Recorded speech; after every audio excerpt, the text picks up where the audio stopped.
नाजरीन, मैं मियाँ ताहिर आपको दो तीन बड़ी अहम ख़बरें और बड़ी तहलका खेज़ ख़बरें देने आया हूँ।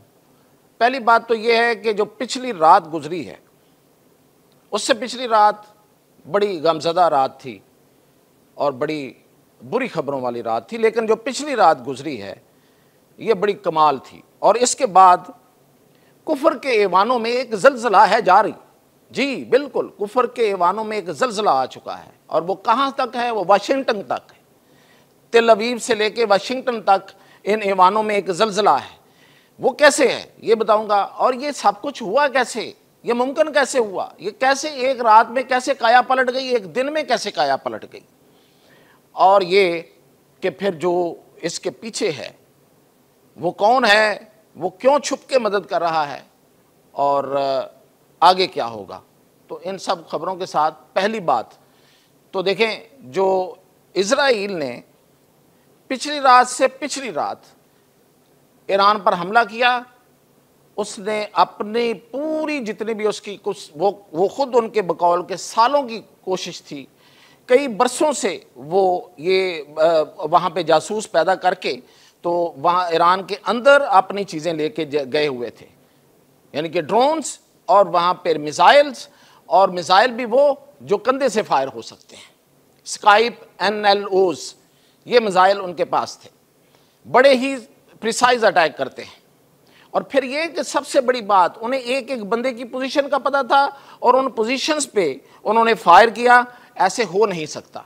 सिर्फ ये हम इस चीज़ के गवाह, हम पाकिस्तानी इस चीज़ के गवाह हैं कि जब यहाँ पे अमेरिका ड्रोन हमले करता था और अपनी मर्जी के टारगेट को निशाना बनाता था, वो कमरे के अंदर हो, वो गाड़ी के अंदर हो, या वो कहीं मूव कर रहा हो, इवन वो चलते हुए गाड़ी के अंदर भी, गाड़ी चल रही है तो उसको निशाना बना देता था। उसकी वजह सिर्फ ये है, वो टेक्नोलॉजी की एक ही रीज़न है उसके पीछे, वो ये है कि वहाँ पे चिप लगी होती थी, वो गाइडेड होता था। वो जैसे जैसे वो उस बंदे के साथ या उस गाड़ी के अंदर या उस कमरे के अंदर एक चिप अगर लगी हो तो मिसाइल ने उसको फॉलो करना है। तो बिल्कुल ऐसे हुआ और ईरान की टॉप लीडरशिप जो है उसको उन्होंने कत्ल कर दिया। बहुत बुरी रात थी। लेकिन ये जो एक रात गुजरी उसके बाद फिर हर तरफ एक अलार्मिंग पोजीशन थी, खतरे की घंटियां बज गईं। और वो खतरे की घंटियां क्या हैं उनको समझने के लिए कुछ ज़्यादा दूर जाने की आपको ज़रूरत नहीं है। देखें, जैसे ये पिछली रात उसने हमला किया है, नेतन्याहू ने पहला फ़ोन किसको किया? मोदी को, अपने यार को उसने फ़ोन किया है। तो ये जो यहूदो हनूद की जो गठजोड़ है, ये अब क्या किसी के सामने और भी कुछ सामने आना बाकी रह गया है? बिल्कुल, ये बहुत पहले से हम इसको बयान कर रहे हैं। लोग इस पर यकीन नहीं करते थे, लोग इसको कोई और रंग दे देते थे। और फिर ये कि जो नेतन्याहू है उसका इंटरव्यू इस वक्त बड़ा वायरल हुआ है, वो सुन लें वो उसका क्लिप। उसमें वो वाज़े कह रहा है कि उसको अगर खतरा है तो दो एटॉमिक पावर से है, एक ईरान जो बन रही है बकौल उसके, और एक पाकिस्तान जो एटॉमिक पावर है। तो इसका मतलब ये हुआ कि ईरान को गिराने के बाद बारी किसकी थी? पाकिस्तान की। और खुदा न खास्ता अगर अब भी ईरान गिरता है तो बारी किसकी होगी? इनके मुंह में खाक, पाकिस्तान की। लेकिन पाकिस्तान कोई इतना सॉफ्ट टारगेट नहीं है। ये और बात है कि हम क्या करेंगे। ये थी वो खतरे की घंटियां जो बजी। और इसके अलावा क्या चाइना को ये गवारा है कि इस इलाके का, इस खिते का, इस पूरे इलाके का और पूरी दुनिया का अमन खराब कर दे एक इजराइल, एक गुंडा जो खुद एटॉमिक पावर है और उसके एटॉमिक पावर की तरफ कोई बंदा देखता नहीं है। तो इसलिए चाइना भी इसमें, और फिर चाइना का जो रिस्पांस आया कि हम ये इजराइल ने रेड क्रॉस, जो रेड लाइंस हैं वो क्रॉस किए हैं, तो इट शोज कि वो भी बड़े गुस्से में था। तो इसके बाद फिर एक खुफिया मदद जो है वो ईरान को पहुंची। और ईरान के अंदर जो कहा जा रहा है, अभी तस्दीक इस बात की नहीं है कि उनके एयर डिफेंस सिस्टम ने इजराइल के जहाज़ों को गिराया है।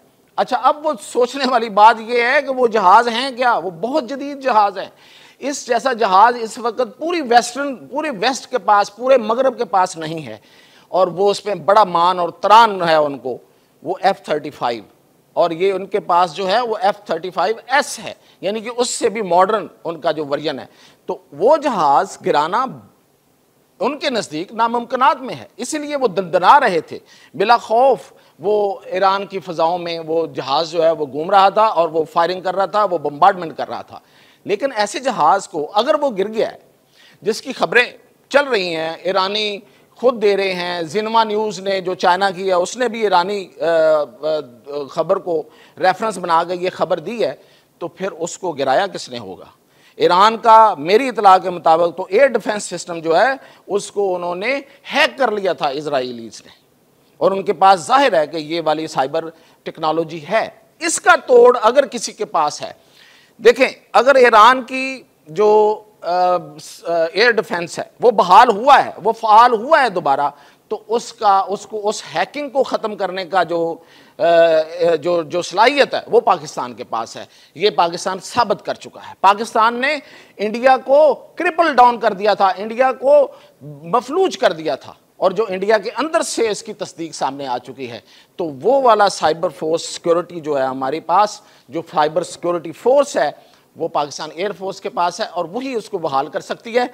मैं इसकी तस्दीक नहीं कर रहा, लेकिन इसके अलावा और कौन है खित्ते में जो उसको ये मदद दे सकता है? और इससे भी बड़ी खबर मैं आपको बता रहा हूँ, वो ये है कि अमेरिका में वाशिंगटन में एक खुफिया इजलास हुआ, एक खुफिया मीटिंग हुई।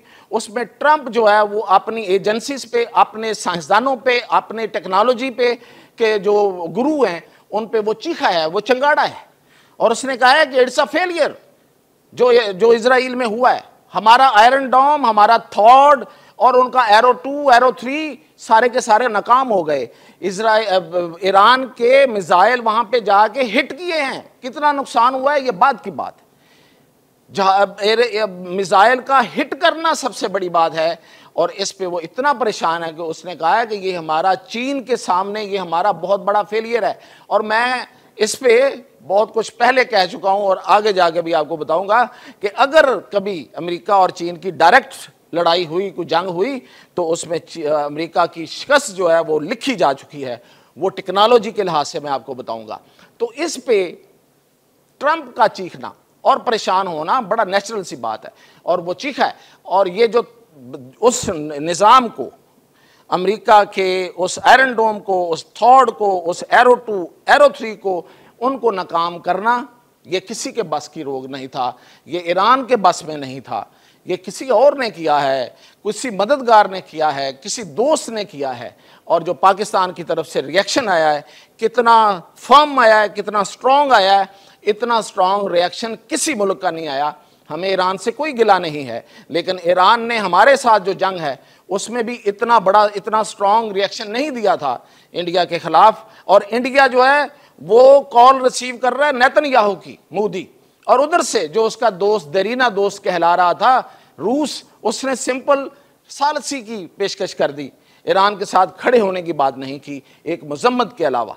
तो जिस तरह से पाकिस्तान, और आज पाकिस्तान की पार्लियामेंट ने जिस तरीके से अपना जो रिजॉल्व है, जिस तरह से अपना जो साथ हमायत है वो शो की है, ये सारी बातें उसमें छुपी हुई हैं।